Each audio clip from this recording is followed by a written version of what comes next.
biggest, it's not the fastest, it's not the strongest. In most cases, the more intelligent person should win.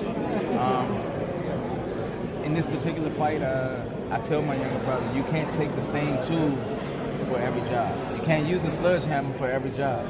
Certain jobs might require this small-ass Allen wrench, and I need you to be as equally as efficient using this Allen wrench as you can using this sledgehammer. That's what Saturday should bring. What's next for you? Say it again? What's next for you? What's next for me? I'll be in the corner March 1st. As a fighter?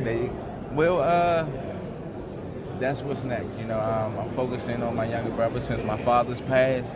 You know, everything I like feel right in my lap. I'm grateful that my other younger brother, Allen, man, is right here, side by side. You know, he's taking the reins with me, you know, and continuously navigating my younger brother's career.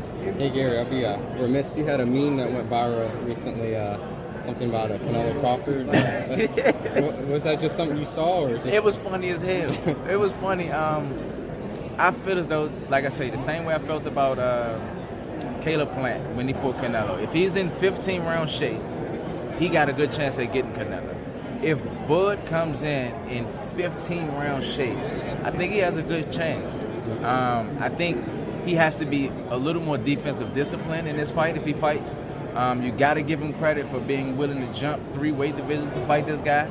Not to mention, we are prize fighters, so he could be doing it for the bag too. You know what I'm saying? Kill 2 birds with 1 stone. But in order for him to actually win this fight, in my personal opinion, he got to stay in 15-round shape. He has to be in 15-round shape, you know.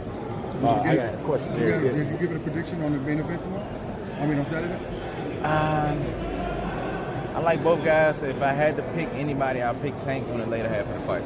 You still want to throw your hat in that Tank fight? I know a couple of years you wanted that. I mean, that was the fight I always wanted. You know, when I was competing in the sport, I was the longest reigning champion in the sport of boxing. Everyone that was a world champion, they stayed away from me. Y'all can pick which names you want to pick. They stayed way the fuck away from me, Tank included. So, I mean, what's life without adversity? Hey, if you don't fight anymore and you were looking at your family, your brothers, like carrying on the legacy, like how do you feel at this point? Do you feel fulfilled with like everything you accomplished?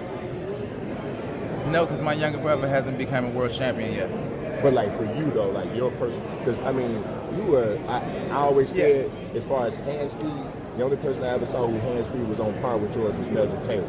So it's not like we was just a regular guy. Right, so right. Just with what you accomplished for you. Well, the fact that was able to become the longest reigning champion in the sport of boxing, you know, that shit speaks volumes within itself. And to be able to pass on the education that I've got, you know, and the stuff that was given to me from my father to my younger brothers, you know, that's where I truly feel as though my true jewels and gems come from within the sport. How are your injuries doing? Say it again? Your injuries, how they doing? Like I say, it's good. I had a torn tendon in my rotator cuff in my last match about 2.5, 3 years ago. We're still in the gym. We train. I stay and fuck something up, Shay, so don't ever get it twisted just because I ain't competed or nothing like that.